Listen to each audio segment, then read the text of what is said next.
अब तो ये नियम ले लिया है कि आठों पहर राधा राधा राधा राधा।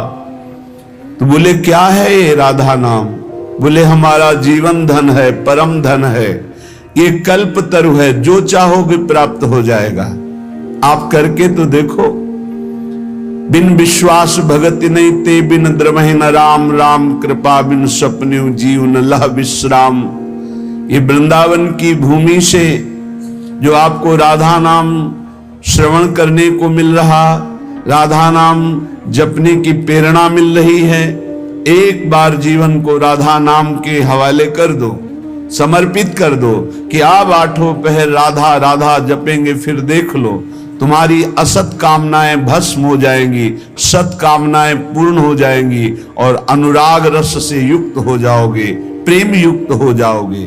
यहां तो राधा राधा पत्ता भी बोलता है, यहां वायु के प्रवाह से भी राधा राधा निकलता है। जिस दिन श्रवणेंद्री दिव्य हुई तो आपको सुनाई देगा यहां के पत्ते से, यहां की वायु के, यहां खग मृग पशु पंछी के मुख से एकमात्र राधा राधा राधा।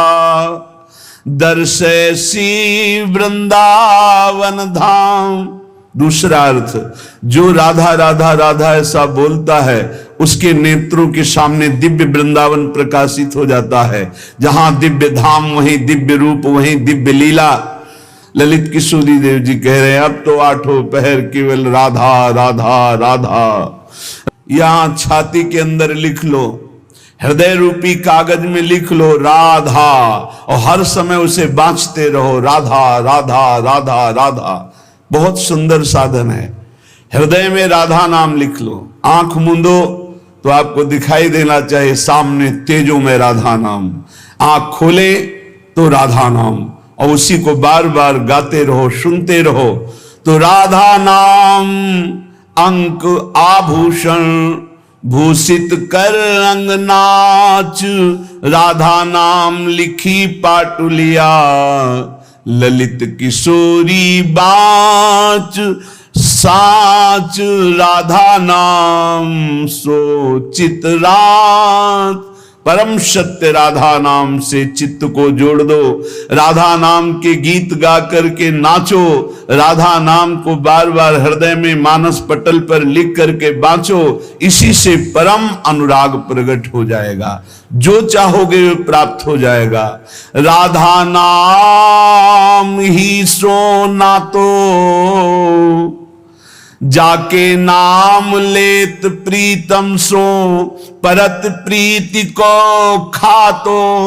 जो बोलता है राधा, प्रेम परवश होकर प्रीतम उसके जन्म जन्मांतर खाते को फेंक देते, नष्ट कर देते हैं।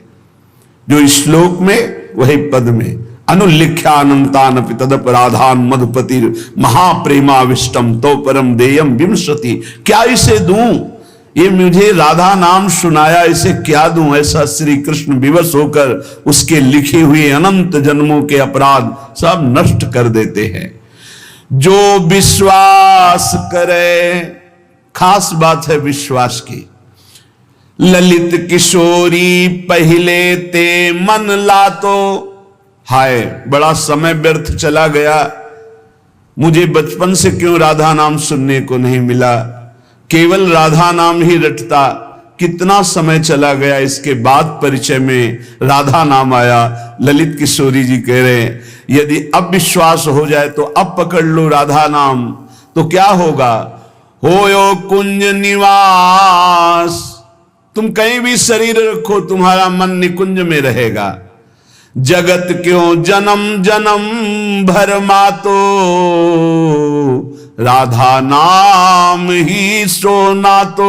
ये जन्म मरण का चक्र बंद हो जाएगा, नवनिवृत्त निकुंज तुम्हारे नेत्रों में दर्शाने लगेगा। यदि राधा राधा बोलोगे तो प्रीतम तुम्हारे अनंत जन्मों के पापों का लेखा जोखा नष्ट कर देंगे। राधा नाम को उर्धार मिली है रसिक मुकुटमणि मोहन, आप ही कुंजन द्वार। राधा नाम को उर्धार।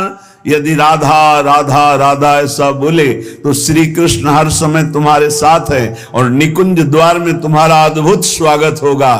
राधा नाम जापक को दिव्य चिदानंद वृंदावन धाम में प्रवेश मिलेगा, उसका स्वागत होगा। आठों जाऊं छकेंगी अखियां छवि निकुंज बिहार,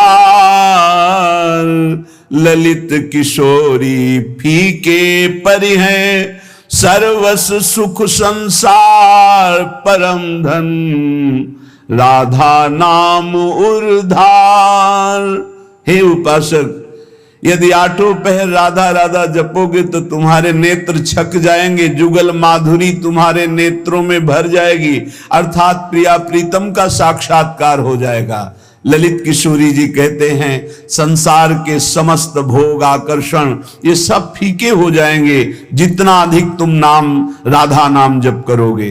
राधा नाम को आधार, आहा रसिक लालवर इसे रटत निरंतर, जान सार को सार राधा नाम को आधार।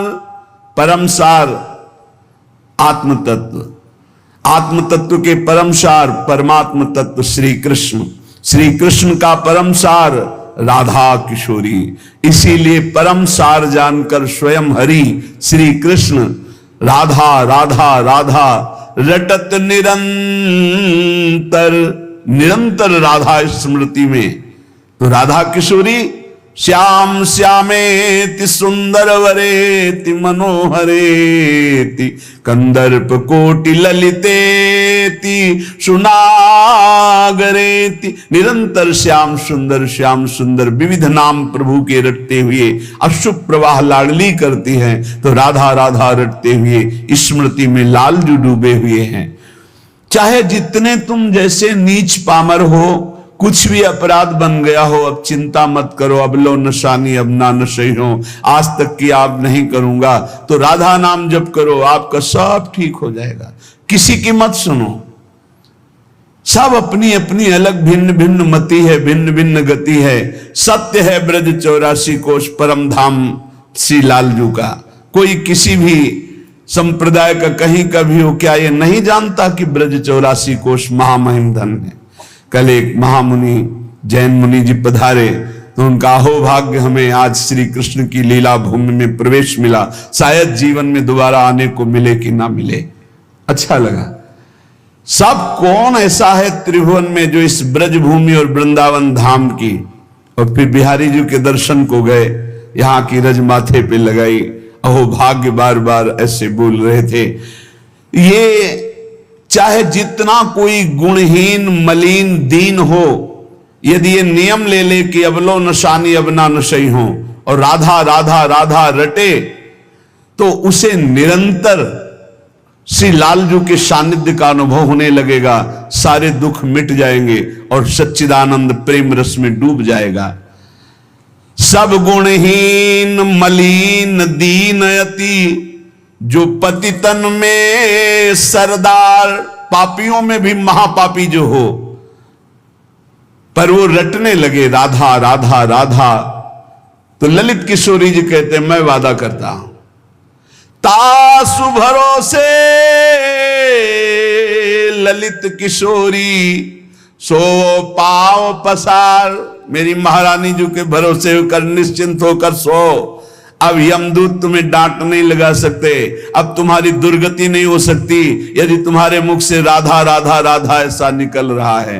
राधा नाम की गति न्यारी, सपने हूं रसना पर आवत जो, तो विवश बनत है कुंज बिहारी। जागृत की राधा राधा कौन कहे, अगर स्वप्न में निकल जाए राधा तो कुंज बिहारी विवश होकर उसके अधीन हो जाते हैं। मान लीजिए तो आप निहाल हो जाएंगे।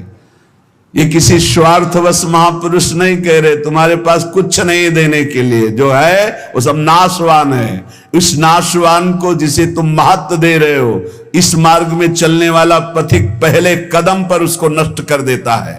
उस वासना को नष्ट कर देता है, उस आश्रय को नष्ट कर देता है, उस चाहत को नष्ट कर देता है जो इस नाशवान की हो। बाद में व्यवहार में तुम देखते हुए उसे नहीं समझ सकते आंतरिक स्थिति को। राधा नाम की गति न्यारी, सपने हूं रसना पर आवत जो राधा, तो विवश बनत है कुंज बिहारी। बनत है, यद्यपि वो विवश नहीं है, परम स्वतंत्र समस्त शक्तियों के स्वामी, पर राधा नाम उन्हें विवश कर देता है, अधीन कर लेता है। सुंदर दिव्य किशोर वैष्णव, बानी मधुर रहत एक सारी। जो राधा राधा रटते हैं, एक दिन नवीन किशोर अवस्था के हमारे युगल सरकार गलवैया दिए हुए उससे बात करेंगे। बात मिलने की बात जाने दो, दर्शन की बात जाने दो, बात करेंगे कैसे हो, कैसा अपार वो सुखमय समय होगा जब मेरे प्राणाराध्य पूछेंगे कैसे हो, और हम दौड़कर उनके चरणों में लौट जाएंगे और वो दोनों एक एक बाह पकड़कर उठाएंगे। जन्म जन्मांतर की हमारी चाहत पूरी हो जाएगी। सुंदर दिव्य किशोर वैष्णव, बानी मधुर रहत एक सारी। राधा नाम की गति न्यारी, जो राधा राधा रटते हैं उन्हें अखंड वृंदावन वास प्राप्त होता है। आज नहीं प्राप्त, अगर हो रहा तो चिंता मत करो, शरीर छूटने के बाद यहीं आओगे, यहीं के हो। श्री वृंदावन वास निरंतर, पावत ललित किशोरी वारी। राधा नाम की गति न्यारी, ये सबसे अलग है राधा नाम। जो विश्वास करके राधा राधा हित धू जो विश्वास है, तब ही सुधरे बात।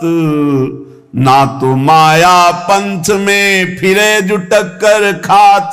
यदि विश्वास है तो बात सुधर गई, विश्वास नहीं तो माया के टक्करों में चकनाचूर हो जाओगे। कभी काम, कभी क्रोध, कभी लोभ, कभी मोह, कभी मद। तुम्हारा जो साथ देने वाला है वही तुम्हें नष्ट कर देगा।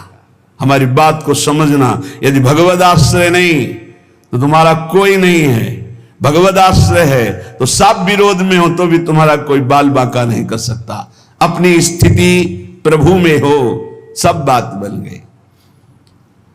एक हाथी को उसका सेवा करने वाला बहुत जो दुलार करता था, उसे साइड में कर रहा था, एक छोटी छड़ी लेके ऐसे वर्षों से उसका पालन पोषण कर रहा था।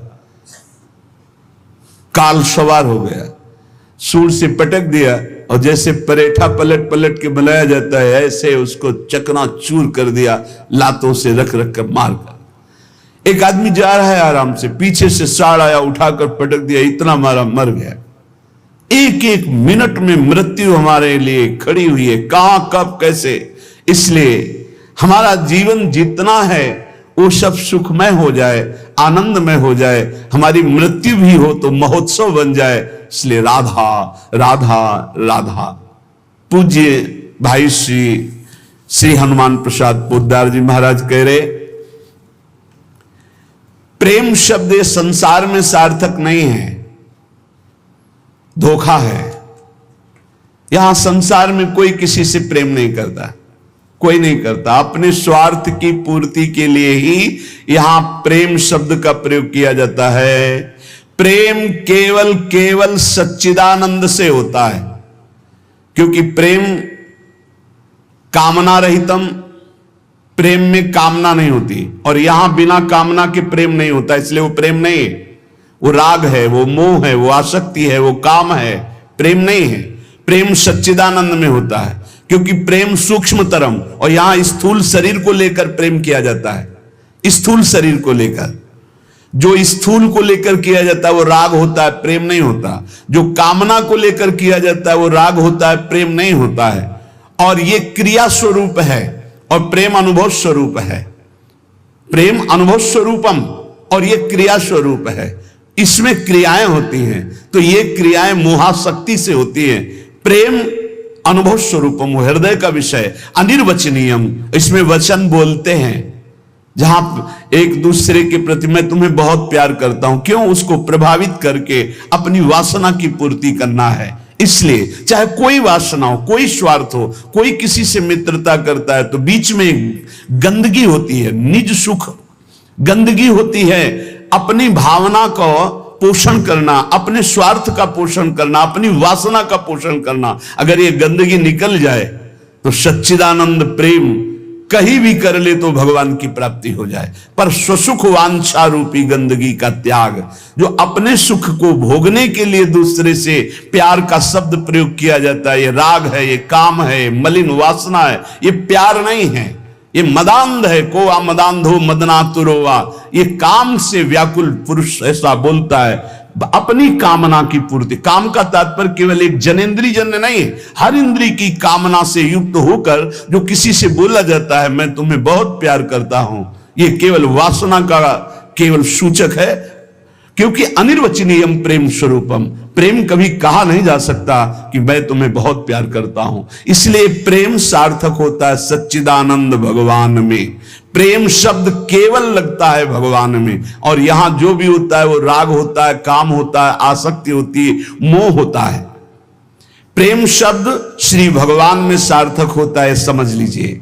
जहां भी प्रेम कोई कहे कि हम आपसे प्रेम करते, तो समझ लेना बहुत कोई न कोई स्वार्थ बुद्धि है, कोई न कोई वासना बुद्धि है, कोई न कोई अपने सुख की बात ये देख रहा है मेरे में, इसलिए कह रहा है मैं तुम्हें बहुत प्यार करता हूं।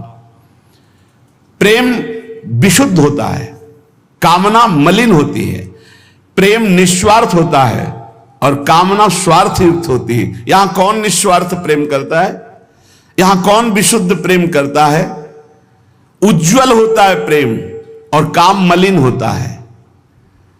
प्रेम इंद्रियातीत है और काम इंद्रियों से होता है।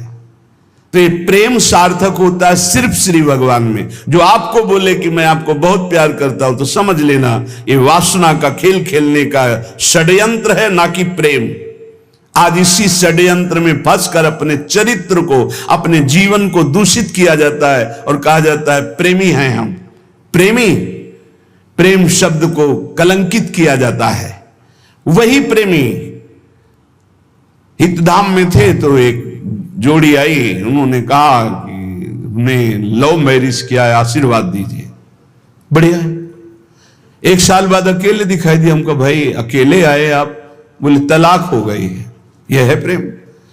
दूसरा मिल गया कोई स्वार्थ पूर्ति के लिए, उससे अच्छा अपनी भावना में, खत्म प्रेम। स्वार्थ की पूर्ति को संसार में प्रेम कहा जाता है। इसलिए प्रेम शब्द को गंदा न करो। प्रेम केवल अंतर में विराजमान निरंतर जिनकी सत्ता है उन श्री भगवान से होता है। जब प्रेम होने लगता है तो दूसरी समस्त वस्तुओं से, समस्त स्थितियों से मन हटने लगता है। केवल प्रीतम ही प्रीतम सुहाते हैं। ऐसा कामी पुरुष को भी होता है, ऐसा कामिनी को भी होता है। बस बिल्कुल नजदीकी है काम और प्रेम में, पर प्रेम निर्मल भास्कर है और ये घोर अंधकार है। इसलिए गोस्वामी जी ने बहुत समझ कर मांगा कि काम ही नारी प्यारी जिम, लोभी जिम प्रिय दाम, तिमि रघुनाथ निरंतर प्रिय लागो मोहिराम। हमारा आपसे प्रीता कैसी हो? जैसे कामी पुरुष की कामिनी में होती है, जैसे कामिनी की कामी पुरुष में होती है, ऐसे हे नाथ मेरी चित्तवृत्ति निरंतर आप में लगी रहे। प्रेम तभी माना जाता है जब अपनी शुद्धि भूल जाए और केवल प्रेमी की याद रहे। और यहां अपनी शुद्धि रहती है। अपनी शुद्धि के द्वारा अपनी वासना की पूर्ति को यहां प्रेम कहा जाता है। इसलिए नाटक है, प्रेम नहीं है, बिल्कुल कोरा नाटक है। बहुत विचित्र विचित्र गति, बहुत विचित्र गति। प्रेम उसे कि हम आपसे प्यार करते हैं, यदि आप वहां सुखी हो तो जाओ, भगवान तुम्हें सदैव सुखी रखे, कभी तुम हमारी तरफ मुड़कर मत देखना, तुम आनंदित रहो, तुम सुखी रहो, आनंदित रहो। प्रेम का स्वरूप समझना बड़ा कठिन है। यदि मेरे देखने से तुम्हें दुख होता, मैं कभी तुम्हारे सामने नहीं आऊं। तुम सुखी रहो, तुम आनंदित रहो, तब माना जाए थोड़ा सा प्रेम उज्जवल हो रहा है, निर्मल हो रहा है, वासना का भूत, उसे प्रेम कहा जाता है। प्रेम केवल प्रीतम अपनी भी शुद्ध भूल जाए, अपनी भी शुद्ध भूल जाए, या अपनी ही शुद्ध की पूर्ति के लिए प्रेम शब्द का प्रयोग किया जाता है। प्रेमी केवल प्रीतम की बात करता है, केवल प्रीतम की बात सुनता है, केवल प्रीतम को देखता है, चारों ओर प्रेम ही प्रेम। प्रेम की वृत्ति में कभी पूर्णता नहीं आती है कि मुझे पूर्ण प्रेम प्राप्त हो गया, ऐसा कभी नहीं आता। सदैव प्रेम में कमी का अनुभव होता है। मैं कहां उनको प्रेम करते हैं, मेरे में कहां ऐसा है कि मैं उन्हें प्रेम दे सकूं। मैं तो सब गुणों से हीन हूं, ये तो पता नहीं वो क्या देखते हैं कि हमसे प्रेम करते हैं। ये प्रेमी का हृदय होता है। मैं तो नीच हूं, अदम हूं, उनकी किसी लायक नहीं हूं, पर ये उनकी उदारता है कि वो मुझे स्वीकार किए हुए हैं। प्रेमी को अपने में सदैव कमियों का अनुभव होता है, अपने में उसको दोष दर्शन होता है, मैं इस लायक नहीं हूं। और वो अपने प्रीतम में भारी से भारी दोष कोई उनके प्रीतम पर साबित करे तो भी वो गुण ही उसको दिखाई देता है। प्रेम असीम होता है, प्रेम की सीमा नहीं होती। प्रेम प्रतिक्षण बढ़ता रहता है निरंतर, पर कभी अंत नहीं होता। प्रेम कहीं रुकता नहीं है, किसी वासना, किसी परिस्थिति, किसी स्थिति, तिरस्कार, मान, अपमान, कहीं भी नहीं रुकता। वो बढ़ता प्रीतम की तरफ चला जाता है। प्रेम में सब कुछ अर्पण होने पर भी प्रतिपल अर्पण करने की प्रबल इच्छा रहती है। यहां तक कि प्रेमी स्वयं भी प्रेमास्पद के अर्पित हो जाता है, पर इस बात का उसको स्मरण भी नहीं होता कि मैं कितना समर्पित हूं। प्रेम वाणी का विषय नहीं है, प्रेम हृदय में रहता है, और वो हृदय हृदयेश्वर के पास चला जाता है तो उसका हृदय भी नहीं रहता। बहुत अद्भुत है ये प्रेम। प्रेम जिसके हृदय में उत्पन्न होता है तो ना मन रह जाता है, ना बुद्धि रह जाते हैं। मन बुद्धि प्रीतम के पास चले जाते हैं, केवल प्राण धड़कते रहते हैं। प्रेम बड़ी दुर्लभ वस्तु है, ये प्राण देने पर भी नहीं मिलता। ये जिसे मिल जाता है उसके समान त्रिभुवन में कोई सौभाग्यशाली नहीं। जहां कुछ भी अपने लिए चाह है वहां प्रेम शब्द का प्रयोग न किया जाए। स्वार्थ है, प्रेम नहीं। प्रेमी का सुख इसी में है कि मेरे प्रीतम कैसे सुखी हूं, तत्सुख सुखित्वम। हमारे जीवन में यदि दुख आए और मेरे प्रभु राजी हैं तो कभी सुख नहीं चाहिए, कभी सुख नहीं चाहिए। मेरे प्रीतम क्या परेशानी प्यारे को, जो प्रेम करने वाले उनको क्या परेशानी, क्योंकि प्यारे मेरे चाहते मैं दुखी रहूं, ये दुख समुदाय घेरे रहे, बस जोई जोई प्यारो करे सोई मुई भावे। बहुत कठिन बात है। प्रवचन कर लेना सरल है, प्रवचन सुन लेना सरल है कि दुख घेरे रहें। एक जन्म के लिए आप प्रभु के लिए थोड़ा हिम्मत कर लो। कैसी भी परिस्थिति आवे, आपका नियम न टूटे, आपका भजन न टूटे। जो नियम बनाओ उसे चलने दो। प्राण चाहे निकल जाए, इस जन्म में भक्ति से पीछे नहीं हटना तो निश्चित भगवत प्राप्ति हो जाएगी। ये जीवन हमारा भगवत प्राप्ति के लिए है। बहुत सावधान, सुख दुख के ये भाव समुद्र के थपेड़े हैं। कहीं सुख में भूल मत जाना, कहीं दुख में घबराकर भक्ति मत छोड़ देना। आगे आपको बहुत सुख मिलेगा। ये भक्ति दुख सुख देने वाली नहीं, भक्ति सुख दुख में समान स्थिति पैदा करती है। भक्ति भगवान को आकर्षित करती है। और सही मानो आज तक खुद अपना अनुभव में बता रहा हूं, ये दुख, ये विपत्ति, ये रोग, ये नाना प्रकार का तिरस्कार, निंदा, यही ऊंचाई पर चढ़ाती है, यही सच्चाई पर चढ़ाती है, यही सच्चा शरणागत भक्त बनाती है। इसलिए जिसके जीवन में दुख है, विपत्ति है, नाना प्रकार की प्रतिकूलताएं हैं, डरना मत। तुमको उस ऊंचाई पर भगवान चढ़ा रहे हैं जहां तुम चढ़ ही नहीं सकते थे। सुख और सुविधा ये दुलार है। जैसे कोई बच्चा बहुत रोने लगे तो टाफी पकड़ा दे। सुख सुविधा अनुकूलता प्रणाम नमस्कार ये हमारे प्रभु का दुलार है। दुख प्रतिकूलता तिरस्कार अपमान विपत्ति ये कृपा है। और कृपा पात्र ही विश्व विजयी होता है। कृपा पात्र ही काम क्रोध लोभ मोह मद का नाश करता है। इसलिए सदैव अपने आराध्य देव की निष्ठा में रहे। त्रिपुरदास जी का एक नियम था, वो श्रीनाथ जी के चरणामृत का रोज पान करते थे। हमेशा चरणामृत अपने पास रखते थे। बिना जबान में चरणामृत गए वो अन्न जल नहीं रखते थे। वैसे ये नियम रखने की बात प्राय सबको कही है। श्री जी का चरणामृत गुरु जी का चरणामृत जरूर पास रखना। जिसके पास चरणामृत की सुविधा ना हो तो हम चरणामृत कुंड का नाम ले रहे हैं। मानसरोवर, राधा कुंड, श्याम कुंड, ये जो कुंड है इनमें हर संतों के चरणामृत है। ब्रज 84 कोस के बड़े बड़े सिद्ध संत जो चरणामृत नहीं देते वो भी इनमें स्नान करते। वो भी जब जाते हैं तो आचमन और चरण धोते। इन कुंडों का जल रख लो, एक एक बूंद रोज अगर मुख में डालोगे एक एक बूंद तो आपका चरणामृत पान का नियम पूरा हो जाएगा। और राधा वल्लभ जी, बांके बिहारी, राधा रमन जी, यहां तो करुणा बरसती। आप चले जाओ पात्र लेकर और हाथ जोड़कर प्रार्थना करके मांगो तो आपको चरणामृत मिल जाएगा। अगर इतना चरणामृत मिल जाए उसमें आप जल मिला ले तो आप वर्षों उसी को चलाते रहे, जल मिलाते रहे चलाते रहे, वो चरणामृत ही होता है। एक दिन संयोग की बात, जब आप भोजन करने के लिए गए तो जो श्रीनाथ जी के चरणामृत का पात्र था, वो जो चरणामृत मांगते थे मिल जाता था, सेवक देते थे। बोले आज तो चरणामृत खत्म हो गया। आपने कहा पहले क्यों नहीं बताया? अगर पहले बताए होते तो चरणामृत की व्यवस्था कर दे। तो ठीक है, ठाकुर जी को भोग लगा दो, अब हम प्रसाद नहीं पाएंगे जब तक चरणामृत नहीं। ये पूज्य श्रीधर बाबा जी को हमने नियम देखा कि वयोवृद्ध थे, 3 बजे आसन पे बैठते प्रातःकालीन और 1 बजे तक जप करते। 1 बजे के बाद 2 साधक उनको उठाकर ले जाते परिक्रमा मार्ग में। वो साष्टांग दंडवत लोटपोट होते, फिर आते अपने ठाकुर जी की 4 परिक्रमा करते। इसके बाद हाथ जोड़कर मंदिर में चरणामृत लेते।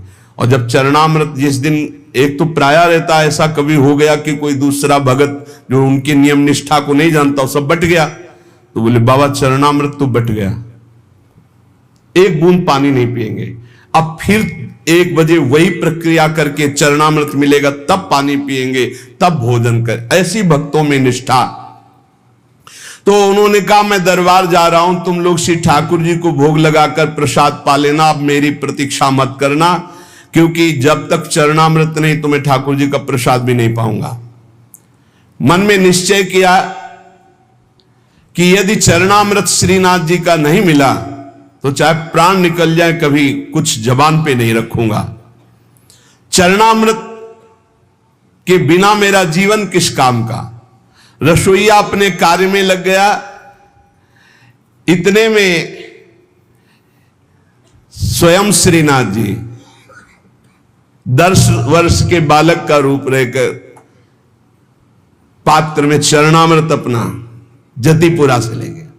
वहां पहुंचे और कहा सुनो ये 3 पात्र रखे, त्रिपुरदास जी को बता देना, इसमें श्रीनाथ जी का चरणामृत, इसमें महाप्रभु वल्लभाचार्य जी का चरणामृत, और ये तीसरे पात्र में श्रीनाथ जी का उच्छिष्टामृत।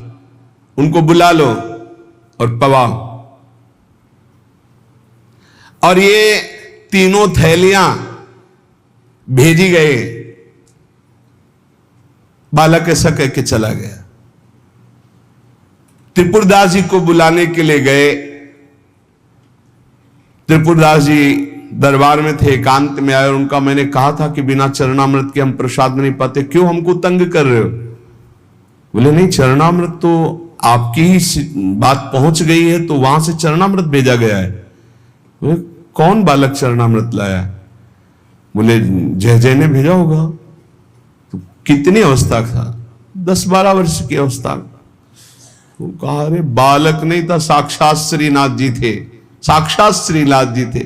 जे ही अलौकिक चरणामृत का स्वाद, स्वयं श्रीनाथ जी ने अपना चरणामृत उतार, वल्लभाचार्य जी का चरणामृत और अपना उच्छिष्टामृत।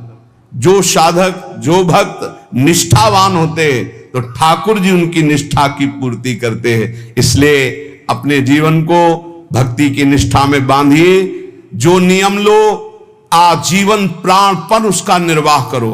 ठाकुर सेवा का, संत सेवा का, चरणामृत का जो नियम लो, कुछ नियम जीवन में होने चाहिए, कुछ नियम होने चाहिए जो जीवन भर चलने चाहिए, चाहे बीमार हो चाहे जैसी स्थिति हो, वो नियमावली नहीं टूटना चाहिए।